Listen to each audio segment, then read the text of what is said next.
How you can stay relevant is by really analyzing on a quarterly, biannually, and annual basis, like what are you trying to do and figure out, okay, like what is happening in this space? What do I need to talk about and share? How can I humanize and personalize it to make it relevant to people that they would care?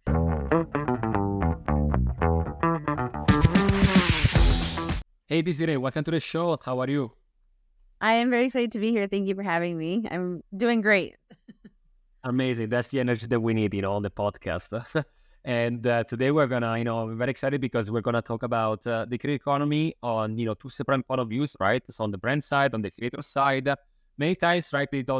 Maybe they don't understand each other's, like, when it comes to different point of view on that. So, very excited to go more in detail there. But before we get started, usually, what I ask the guests is to introduce themselves using the MAP framework. It is divided, in three different sections. So basically the mission, what do you aim to achieve with what you do? The achievements, anything that you're really proud of, could be milestones, either professionally speaking or in your life. And then the last one is the purpose. So in addition to the mission, that there is the what do you do, the purpose. So why do you do what? Okay, perfect. Okay. So my mission as a creator economy strategist is to help brands and creators navigate the creator economy so that they can make money. Like that's what I stand by very hard for. As far as like accomplishments and things that have happened along the way, I have been doing this for a very long time. I've been in the social media marketing and online marketing space for over 15 years. I got into the creator economy space in 2017. And I think one of my greatest accomplishments is I've been able to really build a great network of people that I can spitball with, I get ideas from, I can work with, I can find solutions to and for. And I've just really loved getting to like bring all of these things I do into one place to just really help creators and brands with this new territory, this new world that we're in that sometimes seems old, sometimes seems new. Totally. And anything also in terms of, you already said like something for, what you do that, but any other achievements could be like something else that you want to share before we move to the purpose. I don't know. I'm really excited. Like I have some really fun projects ahead. Like I get to create content for the brands. I'm speaking at VidCon. Personal things. I'm heading to Japan tomorrow where we recorded this. So that's something you're really excited about.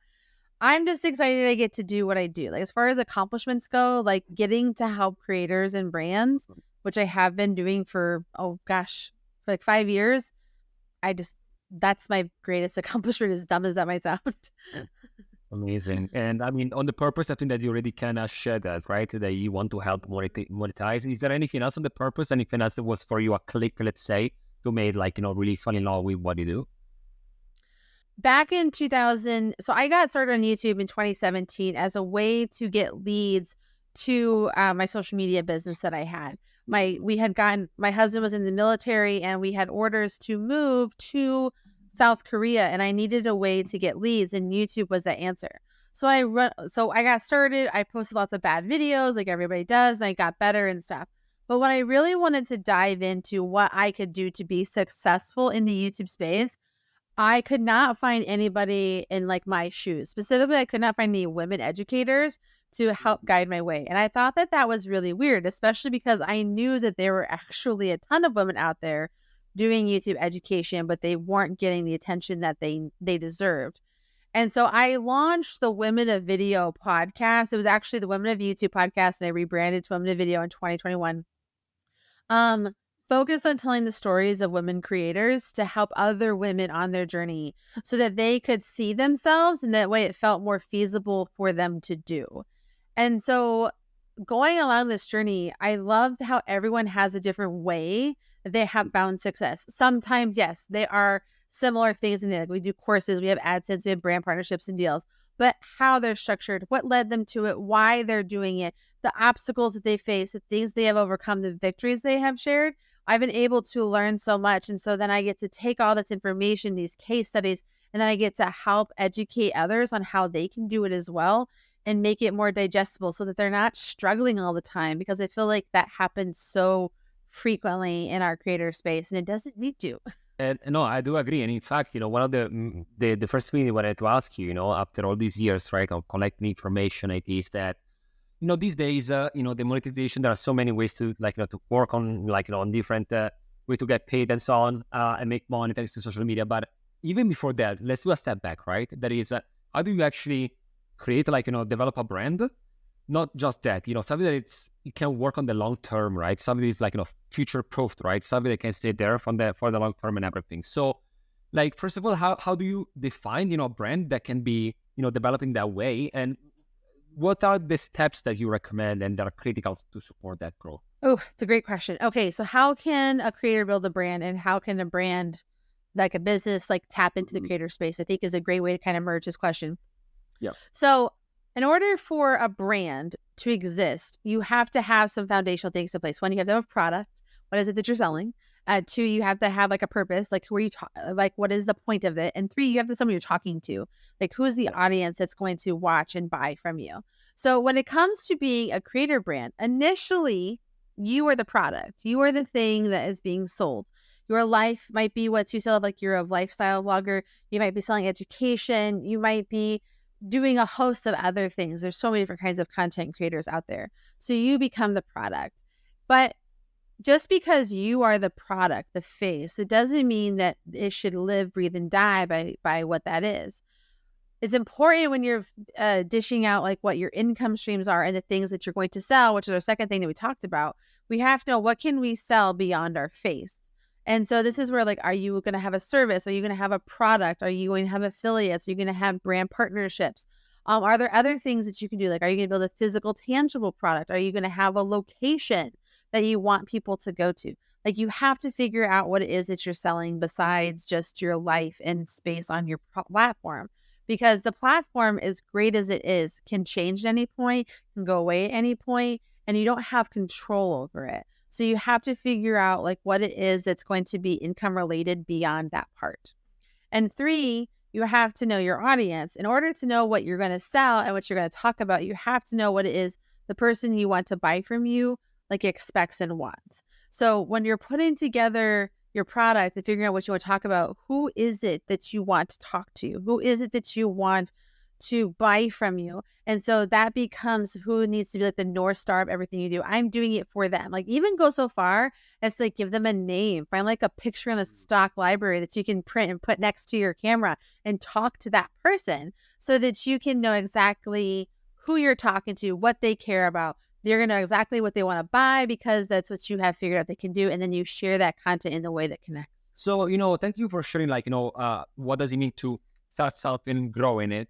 And then I wanted to ask you, and this is both still for brands and creators, how to stay relevant? Because these days there is so much content, there are so many trends going on.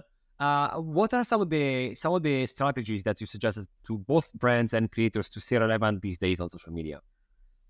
That's really hard. And I think it's a really important thing to consider. So I've been doing this for 7 years. Right now, where my YouTube channel sits is not in a really great, relevant place because I'm talking about social media and education, online marketing. And people are really exhausted with this topic because it's everywhere. And there's so many parts and things and ways and stuff going on. And then you usually need to figure out how to do one thing and they don't want to keep coming back. So how you can stay relevant is by really analyzing on a quarterly, biannually, and annual basis, like what are you trying to do? And you need to, and this comes from evaluating your business, the thing that you sell, the product that you have, the service that you offer, whatever it is, and figure out, okay, like what is happening in this space? What do I need to talk about and share? How can I humanize and personalize it to make it relevant to people that they would care? And by knowing that, you're building out a content calendar so that you can show up in these places. Now, I'm a big YouTuber, but when we're talking about short form platform or vertical video platforms, the things that you can do is just remember the ebbs and flows of your niche. Is there something that you do that's seasonally? Do you have new information to share? Is there ebbs and flows of things? Do we need to reflect back? Also, asking ourselves a question like, is who we started creating for different than who we're creating for now? Do we need to create a whole other account that we talk to a different person because we've changed who we are and what we're about? There are those kind of questions that you just have to ask yourself. And I think it comes down to figuring out what you want, what you're selling, and who your audience is. And, how then a brand can be also relevant thanks to the use of creators and influencers, right? Because we saw in the news sometimes some influencer or like, some creators that were appointed as, chief creative officer or like, head of influencer marketing, right? Because they are the one that really knows what is happening. So any tips there? Have you seen any success stories? Anything that works well? Like again, if you were like the brand, would you embrace having a creator or an influencer on your team to help you out and understand what is happening in the social media sphere? Would you be against that or in the mid? Okay, so on the question of like creators and brands, how do they come together? I think that it is vital for brands to create content. I have stood on this mountain and I will stand on it to die. And this has like been my strong stance for the 2024 year. And I predicted this back at the end of 2023.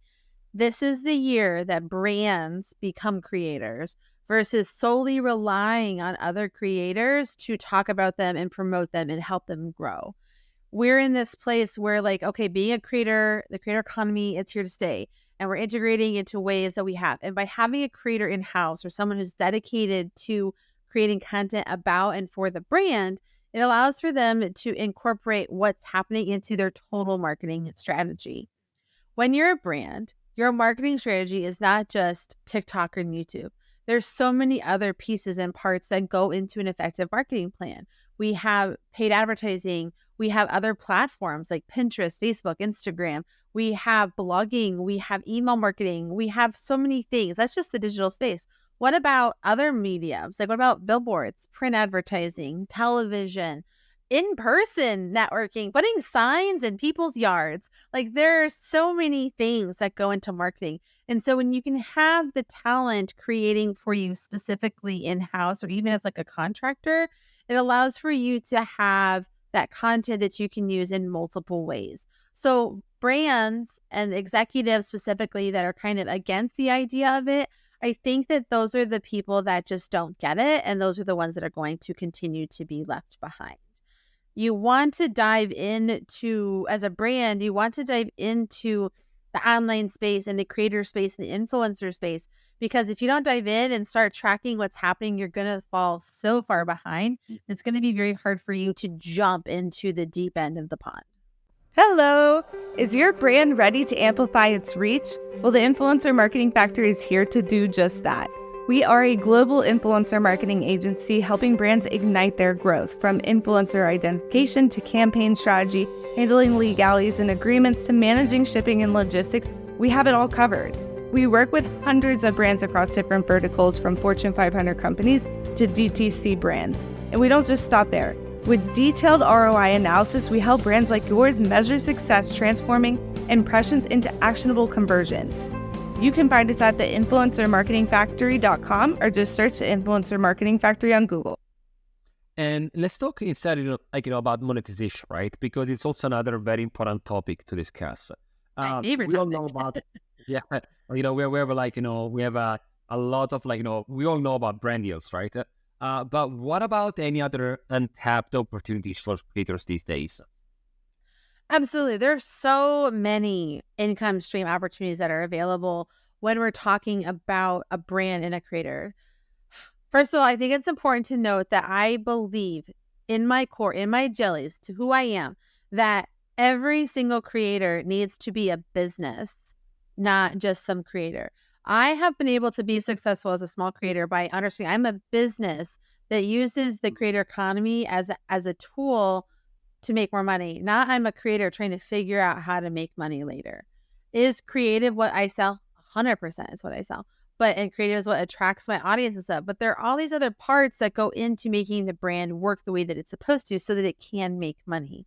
The genius thing about the creator economy compared to having literally any other job or opening up a brick and mortar location or whatever it may be is that out the gate, the opportunities for multiple streams of income are already readily available. So yes, we have our big ones, which are brand partnerships. We have AdSense and creator funds. Then we also have affiliate marketing. Like those are the big three everyone really knows about. But we have a lot of other opportunities that we should really consider as well. My favorite one to talk about is syndication. So syndication works in so many ways. Syndication is as simple as repurposing your content. If you have created a video on TikTok and you've taken it and reposted it over onto YouTube Shorts, that is a form of syndication. It's repurposing your content to expand the reach of your content. But we have other syndication opportunities available to us as well, especially in the long form content space. You can syndicate into podcasting. You can syndicate into Roku or Amazon or Apple TV, where you can be a part of like networks or have apps on that platform where you can watch stuff. My favorite example of this, which is obviously really big, but it's I think a really relevant one, is like with it's Bilby, not Bilby, that's not wrong. He's like a kids creator. He's in all orange, and he has an app on all different platforms. That's where people can just watch all of his content. And when there's new ones that come out, like it pushes an alert. Blippy, there it is. It's Blippy. He pushes an alert to all the content so that it shows up on those home feeds that he has something new that's out. So being able to syndicate other places is really helpful. Another form of syndication that kind of ties into like the royalties and licensing part of it would be in selling your content to platforms that want to do things with it. I syndicate my education content to a company called Bow Clips, and Bow Clips has an existing audience of people that just are seeking out educational information globally, because there are so many people at companies and schools and organizations and nonprofits that need to know how to do social media things, which is what I talk about. And so they license and syndicate my content to them, and we have a 50-50 profit share. So those are kind of the creative ways that you can syndicate and license your content to make money. It's about getting those little income streams that add up to a big paycheck at the end of each month. Anything else that I did ask you today that you are either excited that is happening in the creator economy, something that you're either working on, or something that you wish happened soon in the space? Yeah. So I have two, I think, things that are really great insights for like what's happening in the creator economy that can allow for brands to build longevity and have like forward thinking. So the first one is in considering like how can funding be a part of my business? So when we start businesses, sometimes we go get a business loan and we have to pay back interest and stuff. Well, as creators, very specifically like YouTubers, you have an incredibly unique opportunity to work with companies to borrow against your future AdSense so that you can then get an influx of capital into your business so that you can then do things to make it better, like hire an editor or, you know, have studio equipment, or maybe you need to get a space or something like that. By having an influx of capital into your business and having other people have equity in it, it allows for it to perform better and do better. And the company that I work with very closely that does this great is Gigastar. Gigastar has a great built-in platform that does regulation with the SEC and so many things. And they do drops where creators can give a percentage of their future earnings and people can invest in it. Rather than like a venture capitalist or a bank that hands a check, it's regular individuals like you and me who just want to help creators grow. And then you get like a creator army in your back pocket to help you who have a vested interest in your success, and they want to help you grow by watching your content and sharing it and helping you along the way. The other thing I think that's important about what we're doing in the creator space is we now live in an incredible global society. Like that is one of the coolest things about what's happened out of COVID and being on the internet is that we can reach and connect with people at any point, anywhere in the world. But there are some platforms and places that we don't have access to. Very specifically, like in America, we don't have access to Chinese social networks and vice versa, right? Mm-hmm. So there's a really great platform out of South Korea called Adobero. And Adobero helps you take your existing content and repurpose it onto Chinese social networks. Now, when you look at the Chinese social networks, there are 12 major players, and they have a combined 5 billion active accounts every single month that are doing things over there. That's an incredible amount of people. That's an incredible audience that you can build to help you expand into a global market and build your global brand. And so what's the tool allows for you to have is it has AI built into it. It allows for you to take your English speaking content, and then it gives you Chinese subtitles. It does your titling, your tags, all of the things. And because what they have done to offer this tool, they're the only organization at the time of this recording that does this. Creators can start making money immediately from those social networks creator funds because of the relationships that they have built with those social networks. So you don't have to go through the qualification programs like you do in the American ones, like the 4,000 hours of watch time and 1,000 subscribers kind of thing. And it also offers you this opportunity to make new income where, because Chinese companies want to get into America and American companies want to get into China. So if you're building an audience, a whole brand new audience of people, that's more sponsorship opportunities for you as well. So I think that when we look at the future of being a creator and how you can future-proof your income, it's really thinking about what are the assets that I have in place that can make me money and that I can use to take my business to the next step. And how can I think beyond where I am physically, like in the world, and really think like, who can we be globally as a brand and what can our impact look like? Really great point. That reminds me when I saw, I think, some Mr. Beast content on Bilibili. I think that is the YouTube, right?